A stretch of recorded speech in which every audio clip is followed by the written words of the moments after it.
Hey guys, what's up? Hope you guys actually have an amazing day and everything. So the reason of me making this video because I'm actually in Iqaluit. A lot of you guys gonna be asking, whereabouts is Iqaluit? Iqaluit is actually in Canada, but it's north of Canada. To get there, if you're from Toronto, you have to fly to Ottawa, then get a next flight from Ottawa to Iqaluit. So the purpose of me making this video because I want to share my experience in Iqaluit. So a lot of people have been saying that there's nothing in Iqaluit, there's no work, there's no activities.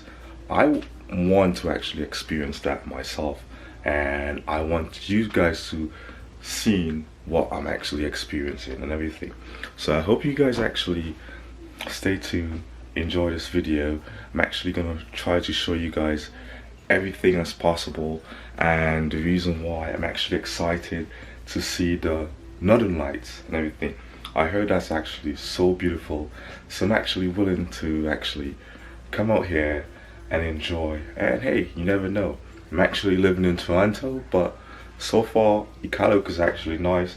This is actually the type of stuff that I like. I would like to get away from Toronto for a bit, you know, because Toronto is actually so busy. It's like every day is just work, and it's so cluttered, like, you know. So I decided to, you know what, take a break from Toronto, fly to Iqaluit, and stay here for 2 weeks. I'm actually gonna try to see if I like it or if I don't.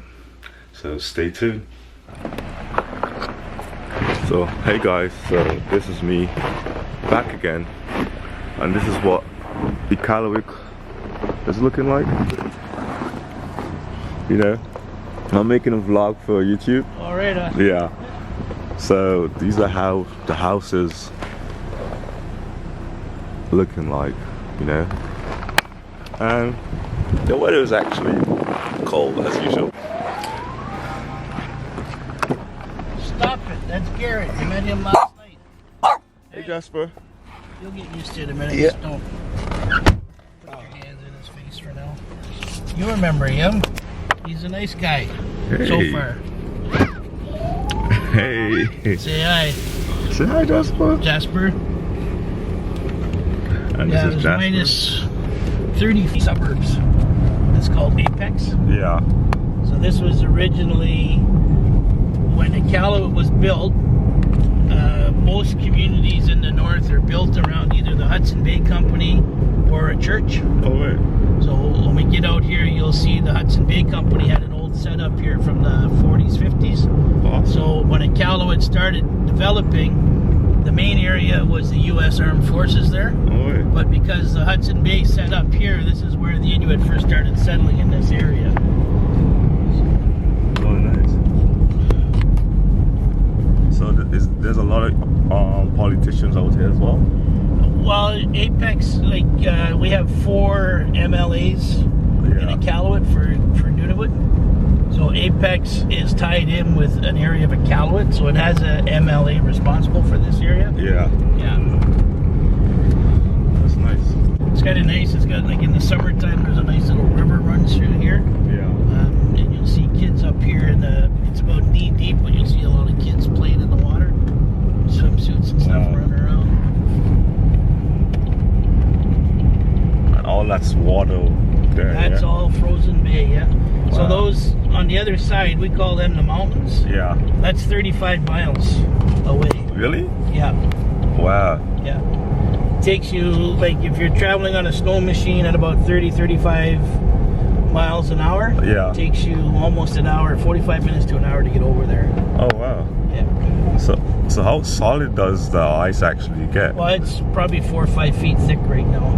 Wow. So where we're coming into here now is Apex Beach, and you'll see these houses are all old white siding, red roofs. Yeah. That depicts all the early Hudson Bay Company stuff. Oh wow. You go into any community and you'll see a building similar of this nature, right? Oh nice. Yeah. So it's private property now, owned by some guy. I think he has some type of studio in here, but I never know when he's open. Oh wow. But you can see, like, remnants of the old sign still up. Yeah. Yeah, this is beautiful. It's so different than Toronto, like, you know? Yeah, well, we call this Apex Beach. In the summertime, there's a whole bunch of sand here, so some people will come out picnicking and all that. Oh, right, nice. But it's like really too cold to walk. If you want to get out for a minute, we can walk over to the edge of the ice. Sure. Are you familiar with the Bay of Fundy in Canada? No. No. The Bay of Fundy has the largest tide in North America. It's like 35 feet, the tide. Yeah. So we're the second highest. We'll get up to like 30 feet of tide difference. So the water will be up to here. Oh, wow. And at low tide, you see all that rough ice? It goes out that far. Like the reason the ice is so rough here is because it's shallow.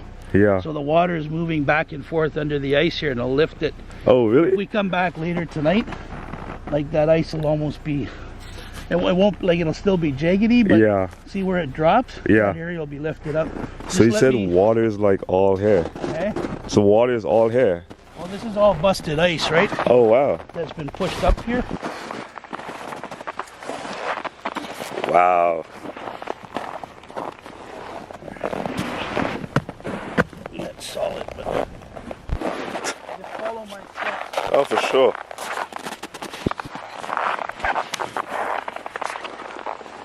Wow. I'm actually walking on water. So this is frozen overflow. Like when the tide comes up and it'll push water up. So this has been frozen the last little while. Oh, wow. And there's quite a trail. Like you can see the edge of town here. Yeah. Yeah. This is crazy. But amazing at the same time.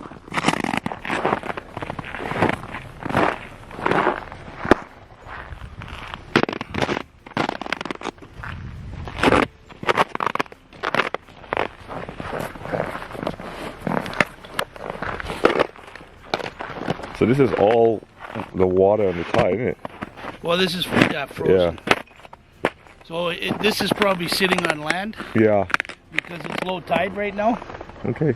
But when the tide comes back and it starts lifting this up, it's getting higher. Yeah. Oh, wow. Yeah. I'm not going down there. No, we won't go down there today. But I will work on trying to see if we can get something set up and get you out. So yeah. Picture you out there.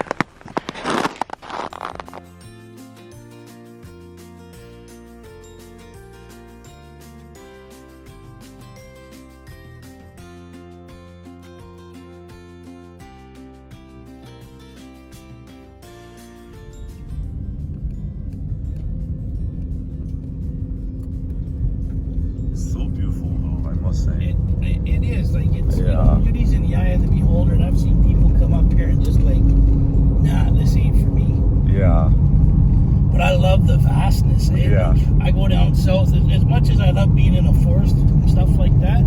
Yeah. I love this. I love being able to see. Yeah, it's just different, like, you know, and like if you can't adapt, like everyone who's in the city, like in Toronto, like they're into like a busy lifestyle, like, you know. So to me, like, this is actually amazing because I can adapt to something like this out. Those marks across, those are all trails. Yeah, this is actually, it's beautiful. Like I can do this actually.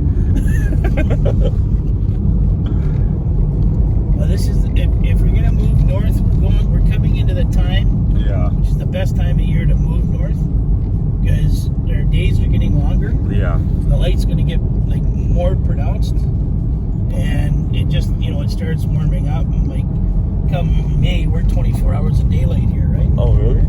Yeah. Nice.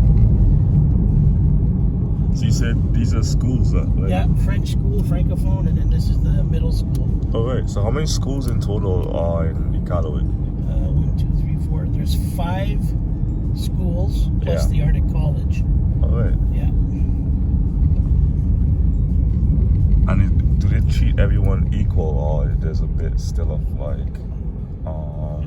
It's pretty well everybody's equal because you got to go to school. The only difference I was telling you earlier was Nakashuk Shook and Jomi, the two elementary schools. Yeah.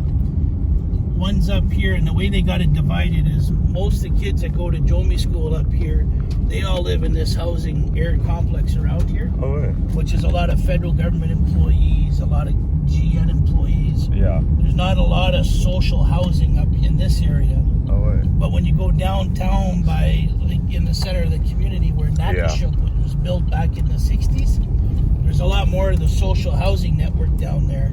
And that's where a lot of their kids go. So it's, you know,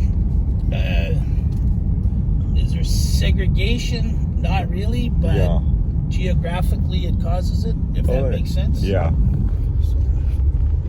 So this area we're on now is called like the Road to Nowhere. Oh, right. The actual road is in front of us, but this is part of the subdivision coming in and around. Nice. I just like how the houses are like so colorful. Like, you know. So this, we have quite a few churches in this town for a small church too. So this is the Iqaluit, this green one's the Iqaluit Christian Fellowship. Nice. So it's predominantly an Inuit based. Yeah. Tied in with Glad Tidings, which is like a Pentecostal. Oh, right. See somebody walking on the road with their dog, but in the summertime, that road goes out, Road to Nowhere. It's about 2-3 miles out there. Oh, wow. A couple nice picnic areas. Yeah. That's. I think walking here would be crazy, to be honest. Like, and we have a mosque.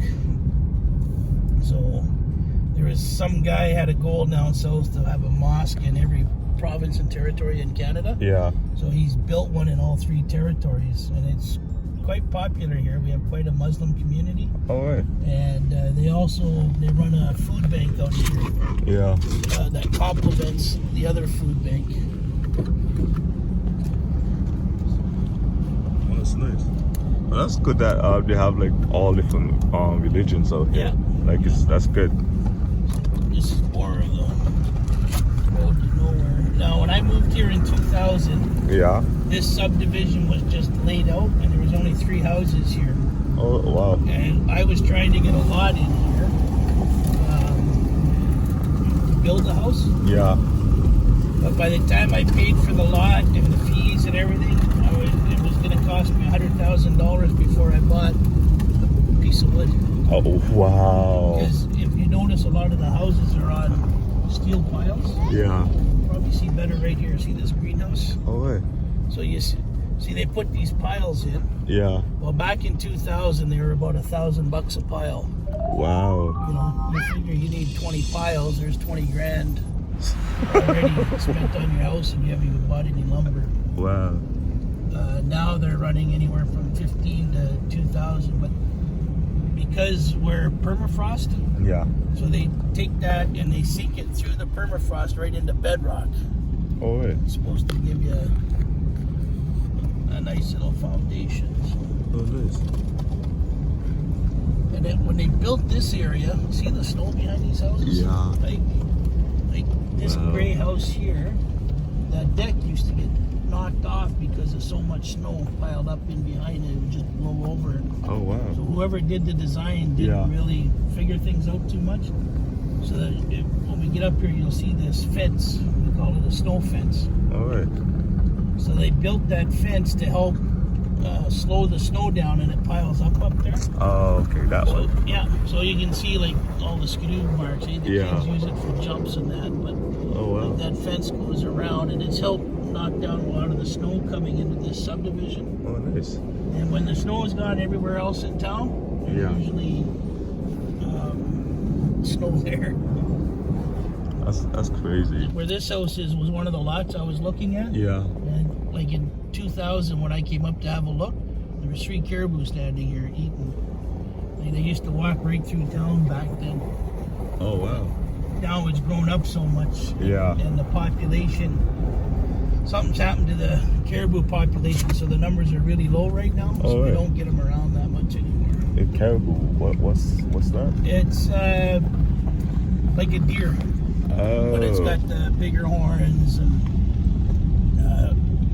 it has a heavier coat. So. Oh, right. Yeah. I don't know how else to explain it. Yeah. It's part of a venison family. Oh, okay.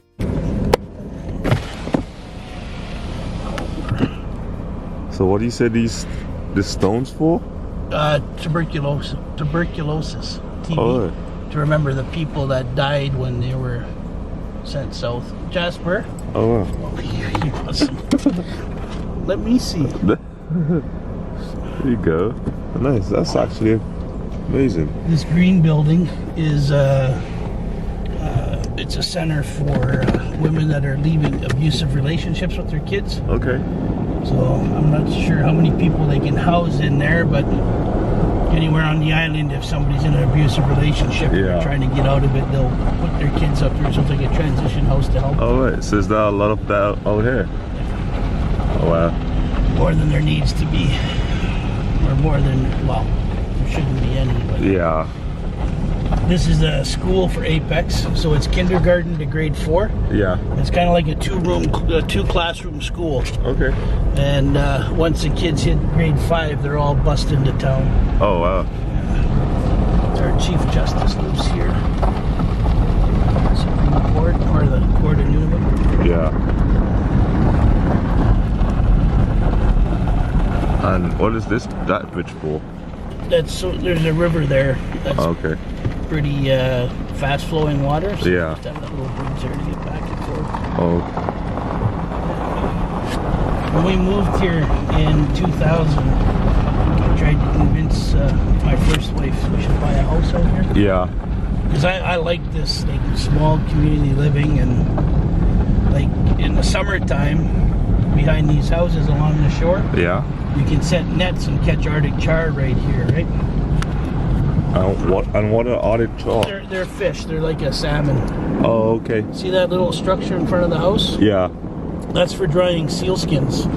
Oh, So really? when they catch a seal, this lady here is an elder lady, and she does a lot of traditional sewing and stuff. Oh, wow. So she usually has seals skin sitting up in front of her house. Oh, wow. So am I gonna get to see a polar bear skin or something? We will try to find you a skin. I think there's a couple around town. I don't think we'll see a live one. Yeah, I hope not. You gotta drive fast as possible. They're just as scared of us as we are of them. So Oh wow. that's a house I was trying to get my wife to buy when we first moved here. So his house is out here expensive. In this area, they'll run you between 4 and 5 now. But when I first moved here, that one was going for $260. Oh wow. So, oh, here, there's on their deck. You can see they got sealskin stretched up on them. Oh wow.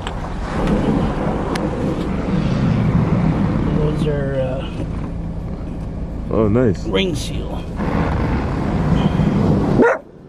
Jasper. Shutting that daycare down, where parents have to go in and volunteer to help for a day a week. Oh wow.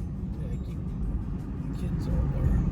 But why they can't keep staff? Is that a reason why? Because like a lot of the daycares here are run by private societies, so they're not for profit group. Oh right. And you know, you're paying minimum wage basically, right? 15 to 18 bucks an hour for most of your staff. Oh wow. And you know, the cost of living up here is so high. Yeah. Part of it's our own government's fault. Is like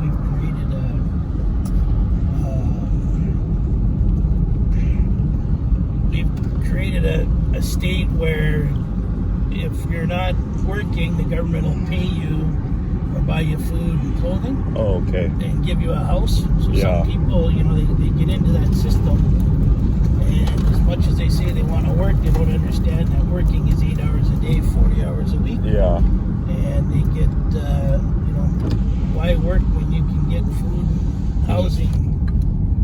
There, you wanted to see that artwork.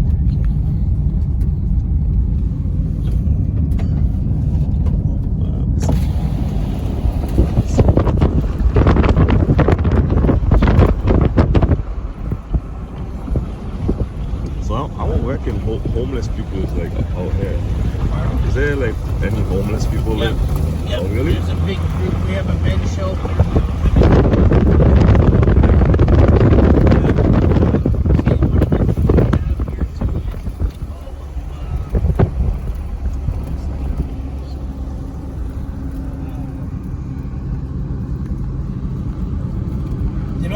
themselves homeless, but they don't have a home. Couch surfing, right? Oh, okay. They're always popping around from friend to friend. That's our power generation plant.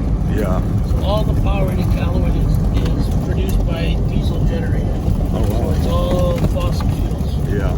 So right there is a dam. So behind that dam is a reservoir, which holds all the water for the municipality. Oh, wow. So they've been running into some issues with the infrastructure in the city is so old. Yeah. And the permafrost and the warming climates, like the pipes are shifting and breaking all the time and Yeah. they lose water. So about, I think they were saying something, 45% of the water capacity is lost every year when it breaks. Wow. So calm today with no wind. You Yeah. see everybody's smokestack coming up. This is so beautiful. So this is our water treatment plant. Oh, wow. So they bring everything from the reservoir over there and it goes in through here and then it gets filtered into the town for drinking. So how clean is the water It's a hell of a lot cleaner than Toronto. Oh, wow. Like you can pretty well go anywhere on the land here. Yeah. And drink right from the really? source. Yeah, we've got like a lot of locals and the elders. Yeah. There's a group of guys that go out and they keep a hole open in the river. We can get down there this week. I'll show you. All right. And you'll see guys going out there with little jugs on their quads and their skidoos. Yeah. And they go out and they get fresh water right out of the river because the elders don't want to drink the treated water. Oh. So, and you don't have to boil that stuff, right? You can just put your cup in there and drink it. Yeah. Oh, wow. Nice. Maybe we can find the spot. Maybe you can have a nice shot of Sure. Arctic cold water. Yeah. That actually, some of the graves are actually being pushed back up already. Oh, wow. So all this is the graveyard? Yeah. All right. And if you see those two big white structures sticking up, Yeah. that's the jaw from a bowhead whale. Oh, wow. The Inuit traditionally used to hunt whales. Yeah. And then, like when moratoriums and that came out years ago, they were stopped. But under the Nunavut Land Claims Agreement, All right. Nunavut's allowed to harvest 3 bowheads a year.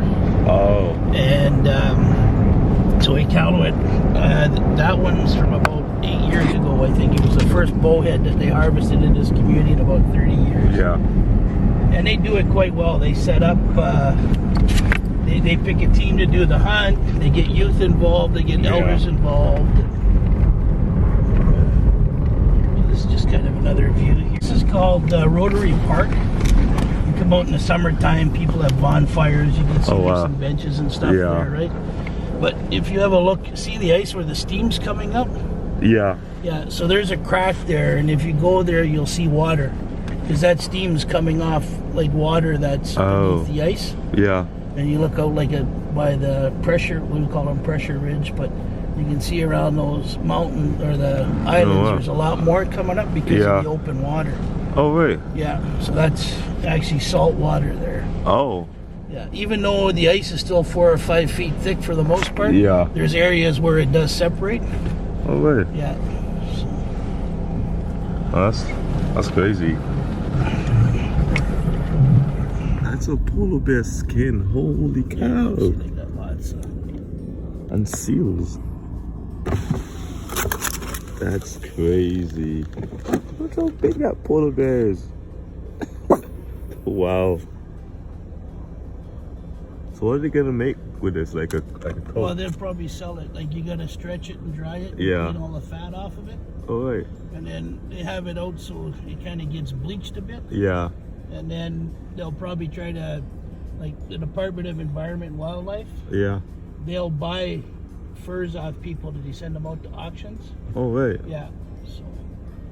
Wow, that's crazy. But they will also make like clothing, pants, and all that. Yeah. How many coats do you think they can make out of that one? I have no idea. Probably one good one.